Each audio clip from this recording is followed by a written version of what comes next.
MOTE explanation.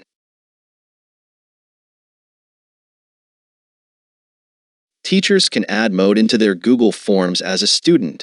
If you see the purple audio symbol, you can click on that symbol to have the questions and answers read to you.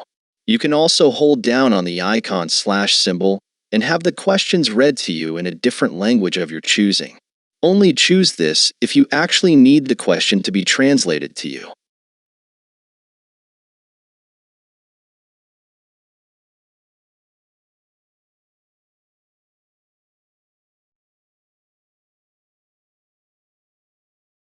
Los profesores pueden agregar MOTE a sus formularios de Google.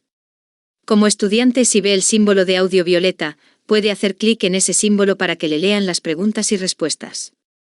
También puede mantener presionado el icono / símbolo y hacer que le lean las preguntas en un idioma diferente de su elección.